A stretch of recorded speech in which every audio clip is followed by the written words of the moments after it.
Hey, what's up guys? Welcome to our Eduma Classes YouTube channel. कैसे हैं आप सब? होपफुली आप सभी लोग बहुत अच्छे होंगे। हम स्टार्ट कर रहे हैं आज से पार्टनरशिप अकाउंटिंग, जो क्लास 12th में एक बहुत ही मेजर रोल प्ले करती है। अराउंड 36 मार्क्स की इसकी कवरेज है और अच्छा खासा इसका वॉल्यूम भी है। सो हम पार्टनरशिप बिल्कुल बिगनिंग से बिल्कुल स्टार्ट करने वाले हैं, फ्रॉम फंडामेंटल टू पार्टनरशिप। तो आइए सर, जुड़ते हैं, पार्टनरशिप करते हैं एक। Let's start. तो पहले पार्टनरशिप स्टार्ट करें उससे पहले समझते हैं कि आखिर ये पार्टनरशिप एकदम से कहां से आ गया। क्लास 11th की अकाउंट्स में आपने क्या देखा था, पहले उसको समझते हैं, फिर उसके बाद समझेंगे कि हाँ, हमारा क्लास 12th का सिलेबस और पार्टनरशिप ये क्या है और कहां से आया एकदम से। अगर आपको याद हो, क्लास 11th में आपने क्या देखा था? आपने देखा था, वन सेकेंड, आपने देखा था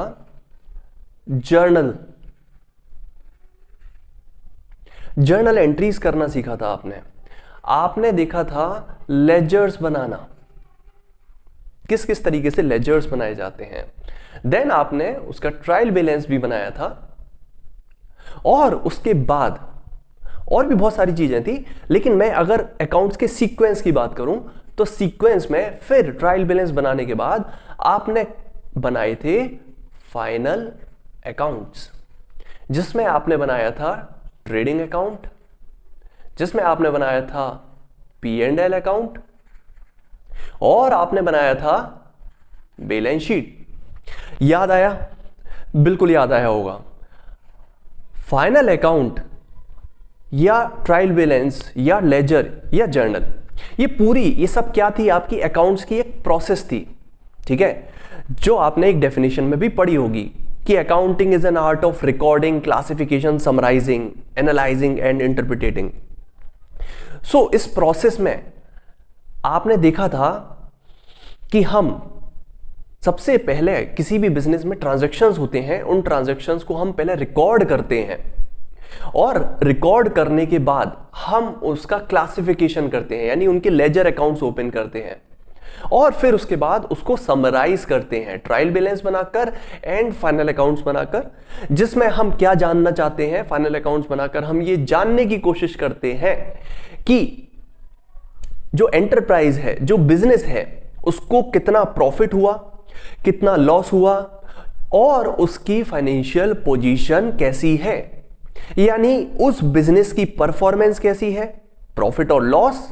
एंड नंबर 2, उस बिजनेस की पोजीशन, एसेट्स एंड लायबिलिटीज कैसी कैसी हैं।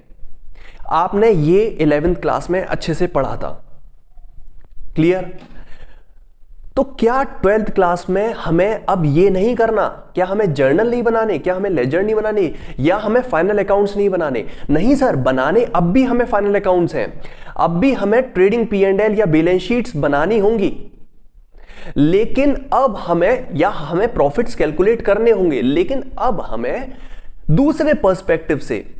क्योंकि जो 11th क्लास में आपने फाइनल अकाउंट्स बनाए थे, ये किसके लिए बनाए थे? आपने ये फाइनल अकाउंट्स बनाए थे सोल प्रोप्राइटरशिप के लिए। आपने फॉर्म्स ऑफ बिजनेस पढ़ा होगा, तो फॉर्म्स ऑफ बिजनेस में कौन कौन से फॉर्म्स ऑफ बिजनेस पढ़े थे आपने पढ़ा था सोल प्रोप्राइटरशिप, जिसमें केवल सिंगल एक ओनर होता है। फिर आपने पढ़ा था पार्टनरशिप, जिसमें मोर देन वन ओनर होंगे, एटलीस्ट 2 ओनर्स होंगे, और 2 से ज्यादा भी हो सकते हैं, ठीक है। सो पार्टनरशिप का एक फॉर्म पढ़ा था। फिर आपने एक और फॉर्म ऑफ ऑर्गेनाइजेशन पढ़ा था, जिसे आप कहते हैं कंपनी, ठीक है। तो ये बेसिकली और भी चीजें पढ़ी थी, बट ये 3 फॉर्म्स ऑफ ऑर्गेनाइजेशन आपने देखे होंगे। सोल प्रोप्राइटरशिप के अकाउंटिंग या उनके फाइनल अकाउंट्स, ये आपने 11th क्लास में पढ़ के देख लिया। आपने फाइनल अकाउंट्स जो 11th क्लास में बनाए थे, वो आपने किसके बनाए थे? सिंगल ओनर बिजनेस के। बात समझ में आई? अच्छा, अब बात आती है पार्टनरशिप और कंपनी। तो पार्टनरशिप के अकाउंट्स भी अगर हमें बनाने हो तो वो कैसे बनते हैं? उनका प्रॉफिट कैसे कैलकुलेट होता है वो आपको सिखाया जाएगा। या एक कंपनी है, कंपनी के फाइनल अकाउंट्स कैसे बनते हैं, कंपनी की जर्नल एंट्रीज कैसे पास होती हैं, ये आपको सिखाया जाएगा क्लास 12th में। बात समझ में आ रही है? क्लास 11th और क्लास 12th में आपको डिफरेंस समझ में आ रहा है? क्लास 11th में आपका ऑब्जेक्टिव था सोल प्रोप्राइटरशिप की अकाउंटिंग्स को रिकॉर्ड करना और उनके रिजल्ट्स को फाइंड करना और उनके फाइनल अकाउंट्स बनाना। क्लास 12th में आपका ऑब्जेक्टिव है पार्टनरशिप के रिजल्ट्स को फाइंड करना। पार्टनरशिप में कैसे कैसे रिजल्ट्स कैलकुलेट किए जाते हैं, क्या क्या पार्टनरशिप में अलग अलग सिचुएशंस होती हैं, नया एक फर्म में कितने पार्टनर्स हो सकते हैं, पार्टनर का बीच में कभी एडमिशन होता है तो उस केस में किस तरीके की अकाउंटिंग एंट्रीज होंगी, अकाउंट्स कैसे काम करेगा, या कोई पार्टनर बीच में रिटायर हो जाता है फर्म में से या किसी पार्टनर की डेथ हो जाती है, तो इन केसेस में किस किस तरीके से हम अकाउंटिंग करते हैं, ये आपके क्लास 12th का एजेंडा है। और ऑब्वियसली कंपनी एज वेल, कि कंपनी की अकाउंटिंग किस तरीके से होती है वो भी आपको क्लास 12th में सिखाई जाएगी। आपको आपका 11th और 12th का डिफरेंस समझ में आया होगा। Are you clear with this? Yes sir. तो अब हम आते हैं पार्टनरशिप अकाउंट्स पे, कि पार्टनरशिप के बारे में हमने 11th में पढ़ा है कि पार्टनरशिप क्या होती है, पार्टनरशिप के बारे में कि उसमें क्या एग्रीमेंट होते हैं, और भी हमने पार्टनरशिप के बारे में बहुत सारी चीजें पढ़ी थी। अब हम उसे अकाउंटिंग के पर्सपेक्टिव से देखेंगे। तो आइए सर पार्टनरशिप के बारे में स्टार्ट करते हैं। तो दोस्त हमारे सामने एक डेफिनेशन है, वो है पार्टनरशिप, की पार्टनरशिप होती क्या है। तो वैसे आपने ये पढ़ा है क्लास 11th में, बट एक बार हम इसे अब दोबारा से डिकोड करेंगे। According to section 4 of Indian partnership act 1932, Indian partnership act क्या है? जो पार्टनरशिप के प्रोविजंस को गवर्न करता है। पार्टनरशिप को गवर्न करने के लिए पार्टनरशिप एक्ट 1932 काम करता है।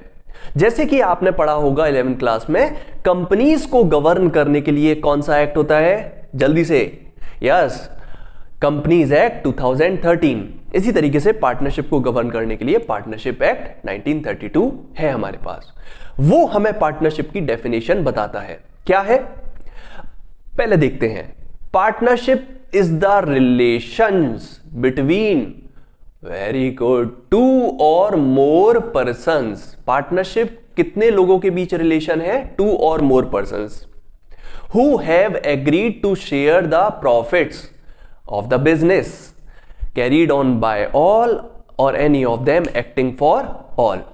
बहुत कुछ है दोस्त इसमें समझने के लिए। क्या क्या है आइए, ये पूरी डेफिनेशन पार्टनरशिप के कैरेक्टरिस्टिक्स को बताती है कि पार्टनरशिप में क्या क्या कैरेक्टरिस्टिक्स या क्या उसके फीचर्स होते हैं। आइए देखते हैं। पार्टनरशिप क्या है? एक रिलेशन है। किसके बीच में रिलेशन है?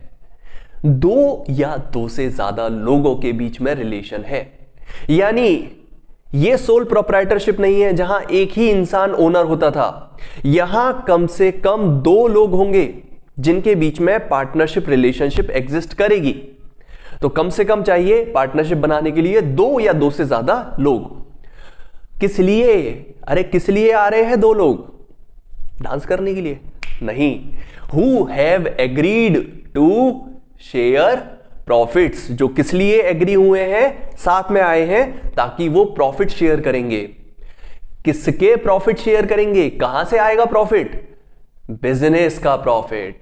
यानी वो किस लिए आए हैं साथ में? बिजनेस के प्रॉफिट्स को शेयर करने के लिए आए हैं। वो बिजनेस कौन चलाने वाला है?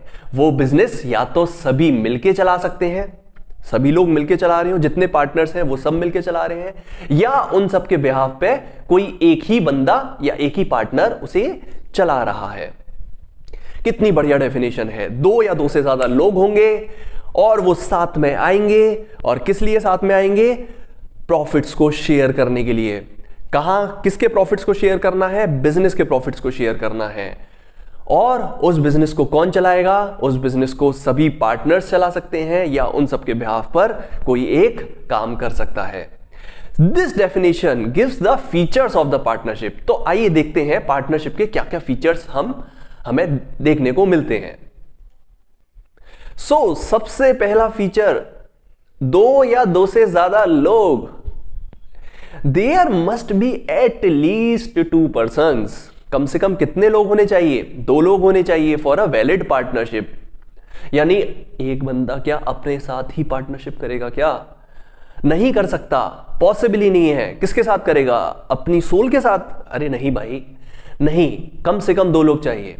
द मैक्सिमम, अच्छा मिनिमम तो 2 चाहिए, मैक्सिमम कितने होंगे?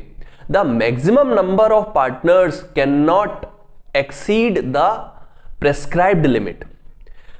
पार्टनरशिप की लिमिट्स कि एक फर्म में मैक्सिमम कितने पार्टनर्स हो सकते हैं वो प्रेस्क्राइब की गई है कंपनीज एक्ट में, जो कितनी है?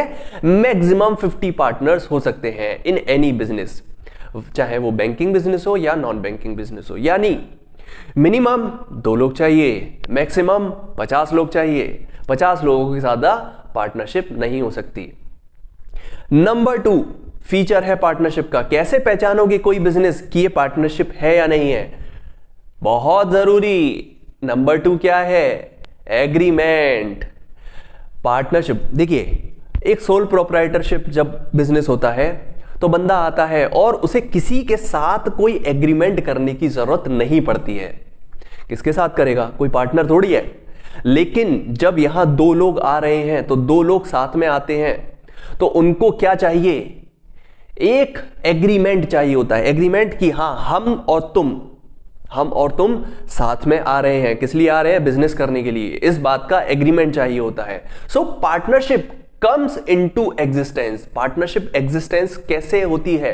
Through an agreement. यानी एग्रीमेंट बहुत जरूरी है। हां, वो एग्रीमेंट ओरल भी हो सकता है, रिटन भी हो सकता है। समझ में आया? ओरल भी चलेगा। हां ठीक है, हमने कहा यार ठीक है हम पार्टनरशिप करेंगे, तेरा इतना प्रॉफिट मेरा इतना प्रॉफिट। बात समझ में आ रही है? और हम ये बिजनेस करेंगे। उन्होंने ओरल सारे जो भी उनके टर्म्स हैं उन्होंने ओरली उसको डिसाइड कर लिया और उन्होंने पार्टनरशिप बिजनेस स्टार्ट कर दिया। हो सकता है, बिल्कुल हो सकता है। So partnership agreement can be oral and written, but mostly वो एग्रीमेंट क्या होता है? वो एक रिटन एग्रीमेंट ही होता है। The written agreement amongst the partners is called partnership deed. जो रिटन एग्रीमेंट होता है दोस्त, उसी को आप क्या कहते हो? पार्टनरशिप डीड कहते हो। पार्टनरशिप डीड के बारे में हम आगे भी देखेंगे कि पार्टनरशिप डीड में आखिर क्या क्या चीजें हैं। जो पार्टनरशिप की टर्म्स कंडीशंस होती हैं, जो एग्रीमेंट होता है उसमें जो भी आपके टर्म्स कंडीशंस होती हैं वो सब पार्टनरशिप डीड में मेंशन होती हैं। इसे आगे देखेंगे हम। तो समझ में आया? एग्रीमेंट होगा, 2 लोग होंगे या 2 से ज्यादा लोग होंगे और उनके बीच में एग्रीमेंट होगा। वो एग्रीमेंट ओरल हो सकता है, रिटन हो सकता है। ज्यादातर केसेस में वो एग्रीमेंट रिटन होता है। प्रीफरेबली वो एग्रीमेंट रिटन होना ज्यादा सही है। ठीक है, ओके। नंबर 3 फीचर, पार्टनरशिप का 3rd फीचर क्या है दोस्त? वो है existence of business and profit motive. मतलब ये कि पार्टनरशिप के लिए क्या जरूरी है? एक बिजनेस होना बहुत जरूरी है। यानी पार्टनरशिप, बिना बिजनेस के आप पार्टनरशिप नहीं कर सकते। कि आप आए और आपने कहा चलो किसी की भलाई करते हैं, आओ चलो किसी का आओ कुछ बेनिफिट देते हैं, नॉन प्रॉफिट पर्पस के लिए। आपने कुछ सोशल वर्क स्टार्ट किया और आपने कहा चलिए पार्टनरशिप में सोशल वर्क करते हैं। नहीं हो सकती। पार्टनरशिप के लिए अगर आप कर रहे हो पार्टनरशिप तो एक बिजनेस होना चाहिए और उस बिजनेस का कौन सा? प्रॉफिट मोटिव होना चाहिए। यानी नॉन प्रॉफिट पर्पस के लिए आप पार्टनरशिप नहीं कर सकते। A partnership can be formed for the purpose of carrying a legal business with the intention of earning profits. Are you clear with this? A joint ownership of some property by itself cannot be called a partnership. One second. Yes. तो एक joint ownership मतलब मान लीजिए कि दो भाई हैं, उनके पास एक प्रॉपर्टी है जो जॉइंट नेम से है, और वो उस प्रॉपर्टी को क्या करते हैं, उस प्रॉपर्टी को रेंट पे देते हैं, और रेंट आता है, उसे वो रेंट को आपस में डिस्ट्रीब्यूट कर लेते हैं। इसका मतलब ये नहीं है कि वो पार्टनरशिप कर रहे हो। Joint ownership of sum property by itself can not be a partnership. आपने पहले ही देखा, पार्टनरशिप के लिए सबसे पहले एक और जरूरी चीज है, वो है पार्टनरशिप एग्रीमेंट। यानी उन दोनों भाइयों के बीच में भी क्या होना चाहिए, एग्रीमेंट होना चाहिए कि हाँ हम पार्टनरशिप कर रहे हैं। केवल जॉइंट ओनरशिप हो जाने से और उससे होने वाले प्रॉफिट्स को बांट लेने से वो पार्टनरशिप नहीं होगी। यानी एक बिजनेस होना बहुत जरूरी है और उस बिजनेस का प्रॉफिट मोटिव होना जरूरी है। क्लियर? सो आपने 3 फीचर्स अभी तक देखे, आइए आगे देखते हैं। Number 4, sharing of profits. Profits का शेयर होना बहुत जरूरी है। ये देख पा रहे हैं आप, आधा तेरा आधा मेरा, ठीक है। यानी प्रॉफिट शेयरिंग बहुत जरूरी है कि बिजनेस में जो भी प्रॉफिट होने वाला है उसे कौन कितना कितना लेने वाला है, ये एग्रीमेंट जरूर होना चाहिए। An agreement between the partners must be aimed at sharing of profits. If some persons join hands to run some charitable activity, अगर कुछ लोग साथ में आते हैं किसी चैरिटेबल पर्पस के लिए, तो क्या उसे पार्टनरशिप कहा जाएगा? अभी हमने पहले भी देखा था, नहीं, ये पार्टनरशिप नहीं है, क्योंकि यहां पर आपका पर्पस प्रॉफिट मोटिव नहीं है, और प्रॉफिट नहीं है तो प्रॉफिट शेयर नहीं होगा, तो शेयरिंग ऑफ प्रॉफिट नहीं है, तो इसका मतलब पार्टनरशिप नहीं है। अच्छा, इसका मतलब क्या ये है कि प्रॉफिट के साथ साथ अगर लॉस भी है तो लॉस भी शेयर होना जरूरी है? नहीं, आप भले ही लॉस को शेयर कर रहे हो या नहीं कर रहे हो, प्रॉफिट शेयर जरूर कर रहे होने चाहिए। पार्टनरशिप का टेस्ट तब है कि आप प्रॉफिट को शेयर करने वाले हो, भले ही हो सकता है। अब मान लीजिए 3 पार्टनर्स हैं, उसमें एक पार्टनर चाहता है कि यार मैं बहुत ज्यादा लॉस नहीं ले सकता, मेरी इतनी कैपेसिटी नहीं है, या मैं इतना अमीर आदमी नहीं हूं कि मैं लॉस बियर करूं। बाकी 2 पार्टनर्स बहुत अच्छे पैसे वाले लोग हैं, और वो लेकिन जो तीसरा बंदा है उसके पास स्किल्स हैं। अब जो थर्ड पार्टनर है वो चाहता है कि मैं अपनी स्किल्स को यूज करूंगा, लेकिन मैं लॉस नहीं बियर करना चाहता, हाँ प्रॉफिट मुझे देना। तो हाँ, बाकी पार्टनर्स ऐसा बोल सकते हैं कि भाई हम है ना, भाई है ना, तू टेंशन क्यों लेता है, प्रॉफिट्स सबके और लॉस केवल हम 2 का, ऐसा बोल सकते हैं। सो शेयरिंग ऑफ प्रॉफिट बहुत जरूरी है। अगर शेयरिंग ऑफ प्रॉफिट नहीं है तो वो पार्टनरशिप नहीं होगी।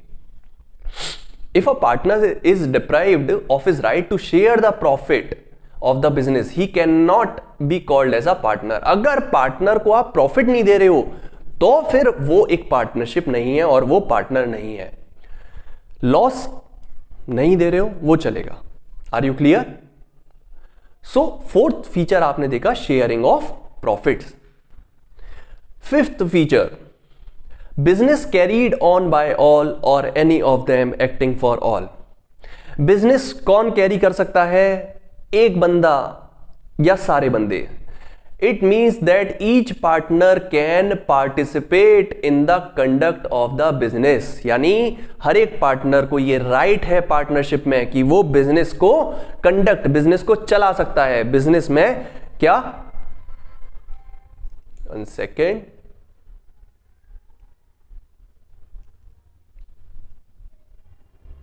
और ऐसा करने से उसे रोका भी नहीं जा सकता।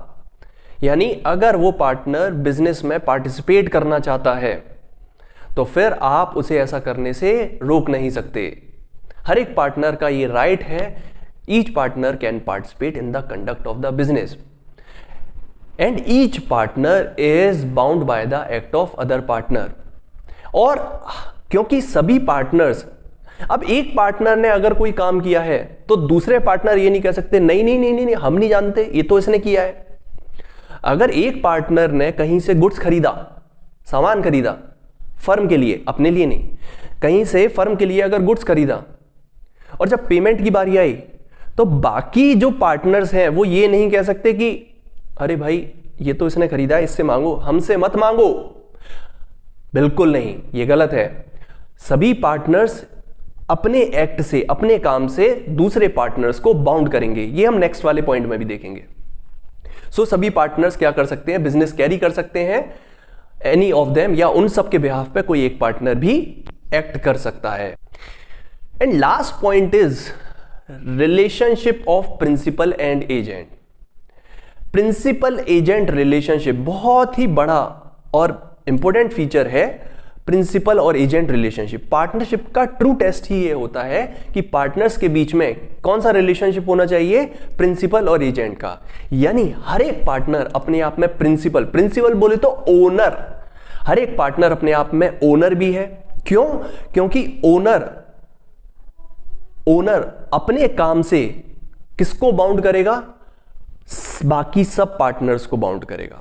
ओनर जो भी काम करेगा, यानी मैंने अगर कोई काम किया है तो मेरे काम से बाकी सारे पार्टनर्स बाउंड होंगे। और वो एक एजेंट भी है, बाकी सारे कामों से, जो भी फर्म में काम हो रहे हैं उन कामों से मैं भी बाउंड होऊंगा। यानी मैं एक ओनर भी हूं और मैं एक एजेंट भी हूं। सो ये पार्टनरशिप का एक ट्रू टेस्ट होता है। Each partner is agent as well as principal of the firm. And agent because he can bind the other partners, क्योंकि वो एजेंट है, क्योंकि एजेंट अपने काम से प्रिंसिपल को बाइंड करेगा।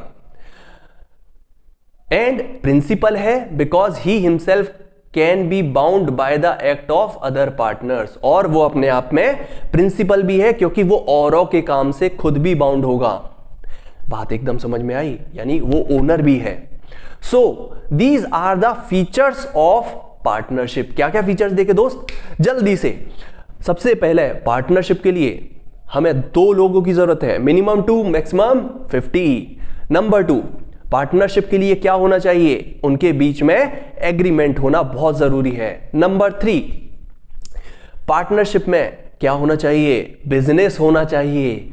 पार्टनरशिप में प्रॉफिट मोटिव होना चाहिए। नंबर 4, शेयरिंग ऑफ प्रॉफिट, यानी पार्टनर्स के बीच में प्रॉफिट शेयरिंग होनी चाहिए। लॉस नहीं होगा चलेगा, बट प्रॉफिट शेयरिंग जरूर होनी चाहिए। Number 5, business carried on by all, कोई भी काम कर सकता है या उन सबके बिहाफ पे कोई एक बंदा काम कर सकता है। और नंबर 6 फीचर है पार्टनरशिप का, प्रिंसिपल एंड एजेंट रिलेशनशिप, यानी पार्टनर्स के बीच में प्रिंसिपल और एजेंट रिलेशनशिप एग्जिस्ट होना चाहिए।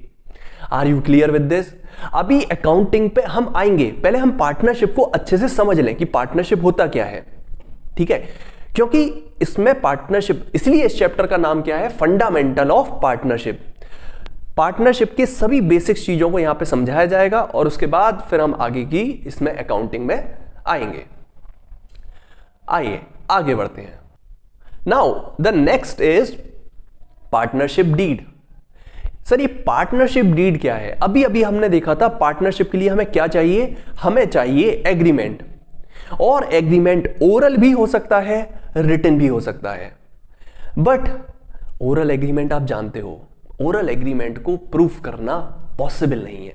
ओरल एग्रीमेंट में अगर फ्यूचर में डिस्प्यूट्स, झगड़े होते हैं, पार्टनरशिप में अक्सर झगड़े हो जाते हैं, और अगर ऐसे में झगड़े हो जाएं और आपके पास ओरल एग्रीमेंट है, आपने सब चीजें कैसे डिसाइड करी थी, ओरली डिसाइड करी थी, कहीं कुछ लिखा हुआ नहीं है, तो फिर उन झगड़ों को कैसे सॉल्व किया जाएगा?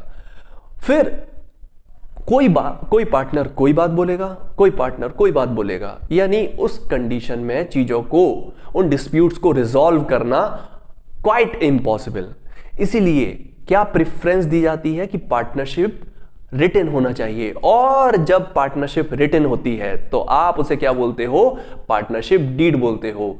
ये देखिए आपके सामने एक फॉर्मेट भी दे रखा है। पार्टनरशिप, जो रिटन पार्टनरशिप होती है, रिटन एग्रीमेंट होता है, उसका एक फॉर्मेट है जिसे लीगली आपको क्या करवाना पड़ता है, रजिस्टर करवाना पड़ता है। सो क्या होगा उस पार्टनरशिप डीड में, क्या मेंशन होता है? पार्टनरशिप की टर्म्स एंड कंडीशन मेंशन होती हैं। जो भी टर्म्स कंडीशंस होंगी, कि हम देखेंगे क्या क्या टर्म्स कंडीशंस होती हैं, वो सभी आप किस में मेंशन करते हो, पार्टनरशिप डीड में मेंशन करते हो। टर्म्स कंडीशन में बी रिटन और oral. The law does not make it compulsory to have a written, हालांकि लॉ ने कहीं पे भी कंपल्सरी नहीं किया हुआ है कि एग्रीमेंट रिटन होना चाहिए। However, in order to avoid all misunderstanding and disputes, misunderstanding और disputes को अवॉइड करने के लिए ज्यादा ठीक है कि आपका एग्रीमेंट रिटन हो। क्लियर? ओके, और ड्यूली साइंड हो और रजिस्टर्ड हो। ठीक है, so partnership deed is a written agreement among the partners which contains the terms of the agreement. यानी पार्टनरशिप डीड क्या है? एक रिटन एग्रीमेंट है पार्टनर्स के बीच में, जिसमें पार्टनरशिप की टर्म्स कंडीशंस मेंशन्ड हैं। इट इज ऑल्सो कॉल्ड, क्या बोलते हैं? It is also called articles of the partnership. इसे पार्टनरशिप का आर्टिकल्स जिसमें रूल्स हैं, पार्टनरशिप को चलाने के तरीके मेंशन्ड हैं, वो मेंशन होते हैं। Partnership deed should contain the following points. आखिर क्या क्या चीजें आती हैं पार्टनरशिप डीड में? आइए एक बार उसको देखते हैं। Number 1, name and address of the firm. अरे जो फर्म चलाने वाले हो उसका नाम पता तो होगा कुछ? Yes, name and address. Nature and place of business. जो फर्म रन करने वाले हो, जो पार्टनरशिप करने वाले हो, वो क्या बिजनेस करने वाली है, उसका नेचर क्या है, उसका प्लेस क्या है।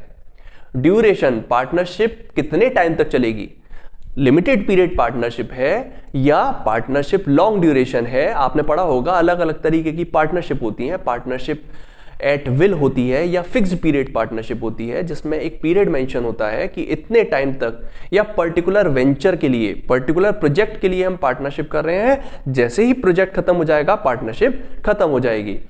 वो पार्टनरशिप है या पार्टनरशिप एट विल है कि जब तक चलेगी तब तक हम चलाएंगे। ठीक है, तो वो भी हो सकती है। फिर उसके बाद तो वो ड्यूरेशन मेंशन होगा।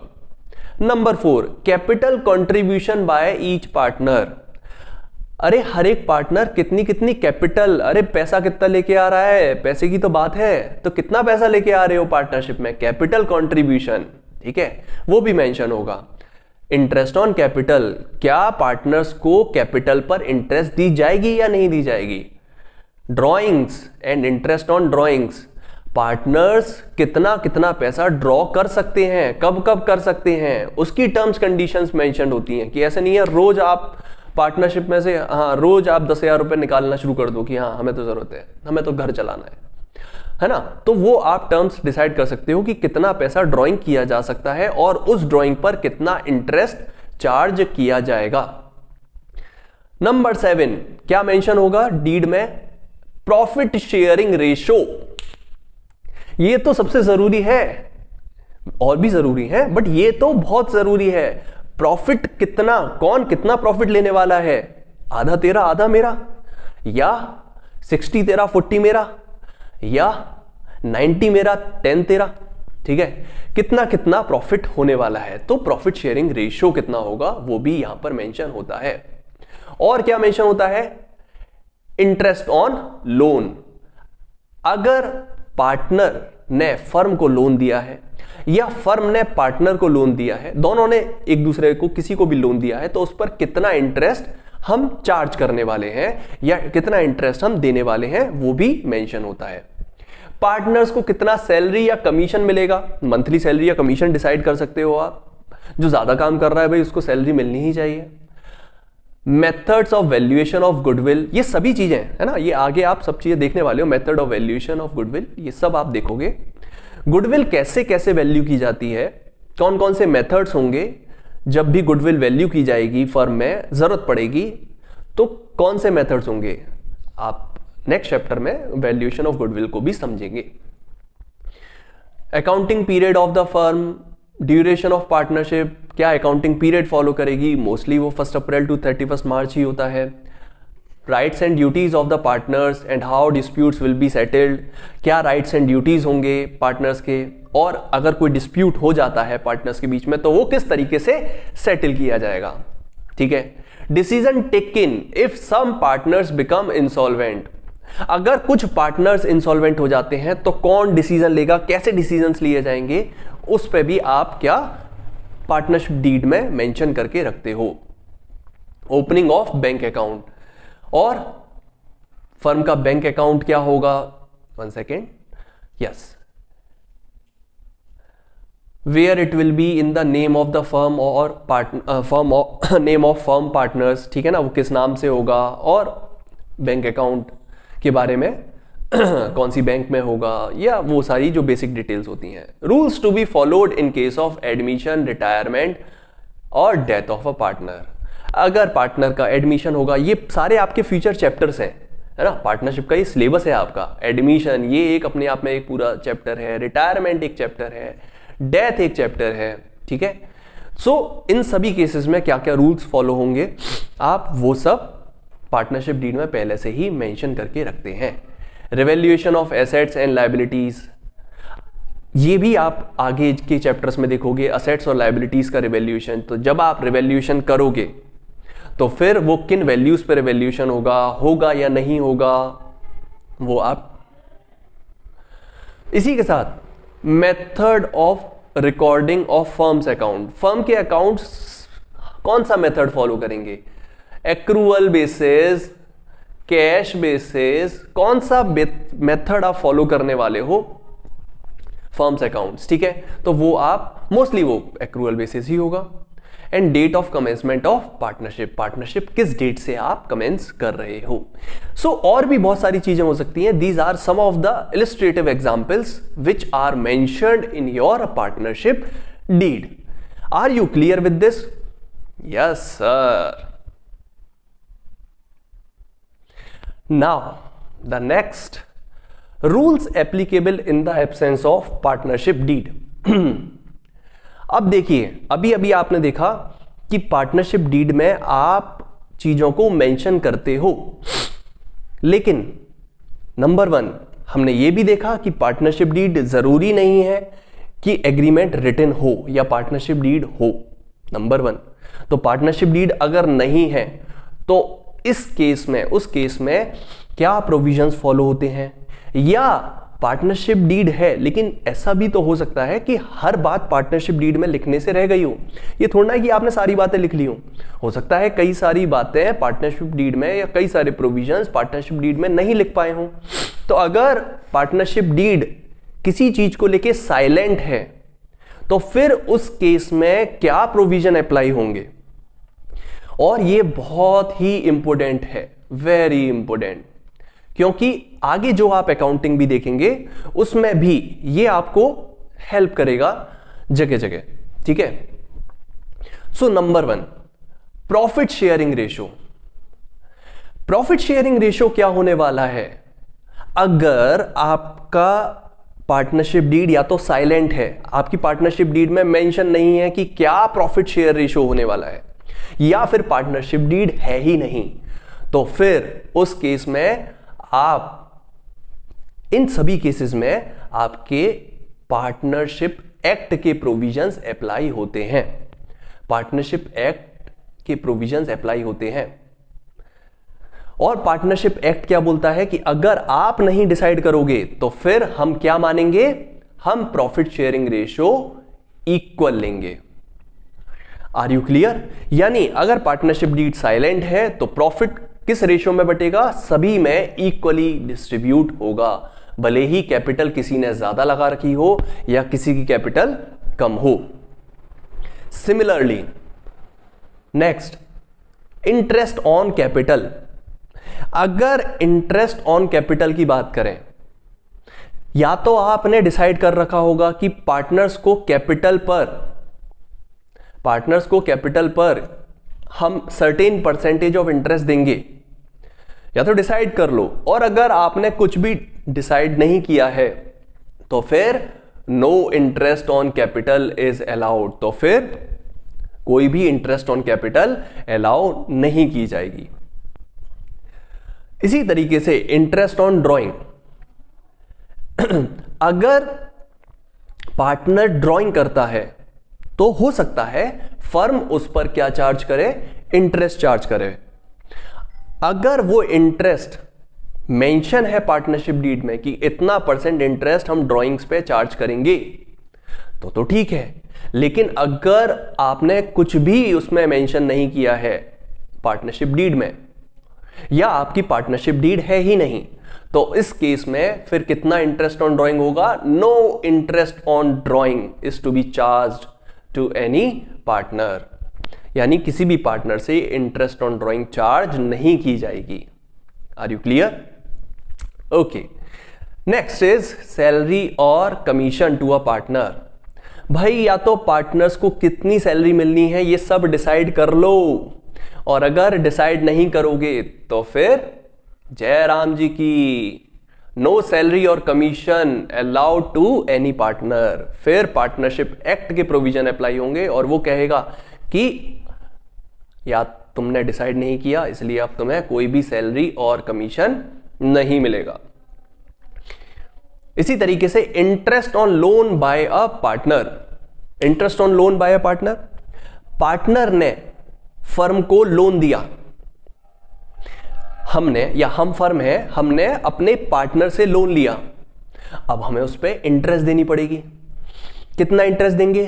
तो या तो भैया सबसे पहले तो ये है डीड में लिख लो, डिसाइड कर लो, और अगर तुमने डिसाइड नहीं किया तो हम तुम्हें मैक्सिमम या हम तुम्हें कितना इंटरेस्ट देंगे?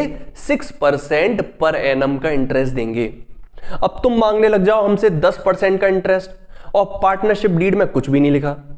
तुम कहो कि तुमने हमें लोन दिया, तुम पार्टनर हो हमारे, तुमने हमें लोन दिया फर्म को, और पार्टनरशिप डीड में कुछ भी मेंशन नहीं था इंटरेस्ट के रिगार्डिंग, और तुम फर्म से 10% पर एनम का आप इंटरेस्ट मांगने लग जाओ, तो फर्म बोलेगी कि भाई नहीं हो सकता, या तो पहले डिसाइड करना चाहिए था, और अगर डिसाइड नहीं किया है तो अब तुम्हें मैक्सिमम हम 6% पर एनम का इंटरेस्ट अलाउ करेंगे। Are you clear? So these provisions are very important for your accounting perspective as well. अच्छा, इसी के साथ साथ पार्टनरशिप डीड जो यहां पे मेंशन नहीं है, कुछ और प्रोविजंस भी होते हैं। दो और चीजें हैं, जैसे अगर किसी नए पार्टनर को हमें फर्म में लेके आना है, एडमिट करना है, यानी admission of a new partner, तो क्या नया पार्टनर किस तरीके से एडमिट होगा, यानी उसके लिए क्या सभी पार्टनर्स का एग्री करना जरूरी है? मान लीजिए 3 पार्टनर्स हैं और 3 पार्टनर्स में हम एक नए चौथे पार्टनर को इंट्रोड्यूस करना चाहते हैं, एडमिट करना चाहते हैं, और पार्टनरशिप डीड में अगर मेंशन्ड है कि सभी पार्टनर्स एग्री होंगे तभी नए पार्टनर को एडमिट किया जाएगा, या इसके अलावा ऐसा मेंशन है कि कम से कम 2 पार्टनर्स एग्री होने चाहिए। आपने ये बात पार्टनरशिप डीड में लिख दी है कि कम से कम 2 पार्टनर अगर एग्री कर जाते हैं तो फिर हम नए पार्टनर को इंट्रोड्यूस कर लेंगे। अब यहां क्वेश्चन आता है कि अगर आपने डीड में मेंशन नहीं किया या आपकी डीड साइलेंट है कि एडमिशन के बारे में वो कोई बात नहीं करती है, और ऐसी कंडीशन में अगर हमें नए पार्टनर को फर्म में एडमिट करना है तो क्या प्रोविजन अप्लाई होगा? क्या मेजॉरिटी पार्टनर्स एग्री करने चाहिए, यानी अगर 3 पार्टनर है तो क्या 2 पार्टनर एग्री करने चाहिए या सभी पार्टनर्स एग्री करने चाहिए? तो अगर आपकी डीड साइलेंट है तो उस कंडीशन में पार्टनरशिप एक्ट का प्रोविजन कहता है कि एडमिशन तभी होगा जब all partners agree. All partners agree, बात समझ में आई? यानी यूनानिमसली सभी पार्टनर्स एग्री करने चाहिए। Are you clear with this? Yes. एक और प्रोविजन है इसी से मिलता जुलता कि अगर हमें कोई एक ऐसा डिसीजन लेना है, फर्म में 2 तरीके के डिसीजन होते हैं। एक डिसीजन होता है डे टू डे बेसिस वाले डिसीजन, जो डेली बेसिस के डिसीजन है, किससे गुड्स खरीदना है, किसको गुड्स बेचना है, परचेज सेल, कितना गुड्स खरीदना है, कितनी क्वांटिटी है ना, कौन सी क्वालिटी का गुड्स खरीदना है। So some decisions are based on your day to day operations, clear. और कुछ बिजनेस डिसीजंस इस तरीके के होते हैं जो डे टू डे बेसिस के नहीं होंगे, जो कभी कभी लिए जाते हैं। जैसे फर्म अपना कोई एक नया बिजनेस स्टार्ट करना चाहती है, या फर्म किसी दूसरी फर्म के बिजनेस को और परचेज करना चाहती है। फर्म अपने बिजनेस को एक्सपेंड करने के लिए एक नया बिजनेस परचेज करना चाहती है। इस तरीके के डिसीजंस हैं जो डे टू डे ऑपरेशंस वाले नहीं हैं, रेगुलर ऐसे डिसीजंस नहीं लिए जाते। तो ये दो तरीके के मैंने आपको डिसीजंस बताए, एक जो डे टू डे बेसिस पे है, डे टू डे ऑपरेशन से रिलेटेड है, और एक जो डेली बेसिस के डिसीजंस नहीं है, रेगुलर ऑपरेशन से रिलेटेड नहीं है। इस तरीके के अगर डिसीजंस लेने हैं और अगर पार्टनरशिप डीड साइलेंट है तो इन डिसीजंस में कौन सा रूल अप्लाई होगा, यानी कब ये डिसीजंस अप्रूव माने जाएंगे, कितने पार्टनर्स एग्री होने चाहिए। तो आइए इसमें देखते हैं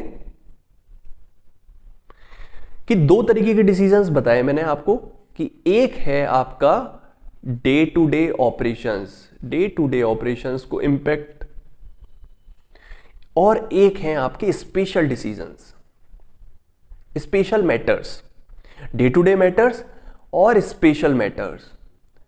अगर डे टू डे मैटर से रिलेटेड कोई डिसीजन लेना है तो उसमें कौन सा रूल अप्लाई होगा, मेजॉरिटी रूल। मेजॉरिटी रूल मतलब यानी अगर तीन पार्टनर्स हैं तो अगर दो और उनके बीच में किसी चीज को लेकर डिस्प्यूट है तो वो डिस्प्यूट कैसे रिजॉल्व हो सकता है कि भाई दो पार्टनर्स भी अगर एग्री कर गए, मेजॉरिटी पार्टनर्स अगर एग्री, जिस चीज पे एग्री कर रहे हैं वो चीज मानी जाएगी, यानी मेजॉरिटी रूल अप्लाई होगा, क्लियर। लेकिन अगर मैटर स्पेशल है, डे टू डे ऑपरेशन वाला मैटर नहीं है, बिजनेस खरीदना है, बिजनेस को एक्सपेंड करना है, किसी यूनिट को बंद करना है, अगर ऐसे डिसीजंस हैं तो ये डिसीजंस मेजॉरिटी रूल से अप्लाई नहीं होते। इसमें कौन सा रूल चलेगा, ऑल पार्टनर शुड एग्री, सभी पार्टनर्स एग्री होने चाहिए, यानी अगर तीन पार्टनर्स हैं तो तीन के तीन पार्टनर्स एग्री होने चाहिए। अगर तीन पार्टनर एग्री नहीं है तो डिसीजन नहीं, या वो डिसीजन नहीं अप्रूव किया जाएगा, क्लियर। सो आपने कुछ केसेस देखे, rules applicable in the absence of partnership deed, और वो क्या केसेस देखे कि अगर प्रॉफिट शेयरिंग रेशियो के बारे में कुछ नहीं दे रखा तो कितना प्रॉफिट शेयर करेंगे हम, इक्वल। अगर आईओसी इंटरेस्ट ऑन कैपिटल के बारे में डीड साइलेंट है तो कोई इंटरेस्ट ऑन कैपिटल नहीं दिया जाएगा, and similarly interest on drawing भी चार्ज नहीं किया जाएगा, सैलरी और कमीशन पार्टनर्स को नहीं मिलेगा, इंटरेस्ट ऑन लोन कितना हम पार्टनर्स को देंगे, 6% पर एनम। अगर कोई नए पार्टनर का एडमिशन होना है तो सभी पार्टनर्स एग्री होने चाहिए। और लास्ट था डे टू डे ऑपरेशन से रिलेटेड मैटर है या स्पेशल मैटर है। डे टू डे मैटर है तो मेजॉरिटी रूल, और अगर स्पेशल मैटर है तो फिर कौन सा रूल अप्लाई होगा, yes, all partner should agree, unanimous. तो ये आपने इस वीडियो लेक्चर में हमने समझा पार्टनरशिप के फंडामेंटल्स, पार्टनरशिप का थ्योरी पोर्शन, जिसमें हमने देखा कि पार्टनरशिप होती क्या है, पार्टनरशिप के फीचर्स क्या होते हैं, और हमने देखा पार्टनरशिप डीड के बारे में कि पार्टनरशिप डीड होती क्या है और पार्टनरशिप डीड में क्या क्या प्रोविजंस आते हैं, लिखे जाते हैं। और हमने एक बहुत ही इंपॉर्टेंट चीज को समझा और वो है rules applicable in the absence of partnership deed. I hope यहां तक आपको चीजें बहुत अच्छे से समझ आई होंगी। एक बार यहां तक इतनी चीजों की प्रैक्टिस करिए। नेक्स्ट वीडियो लेक्चर में हम पार्टनरशिप डीड पर बेस्ड होकर कुछ क्वेश्चंस भी देखेंगे और आगे के अपने कॉन्सेप्ट्स को हम कंटिन्यू करेंगे। Till that time, bye bye, take care.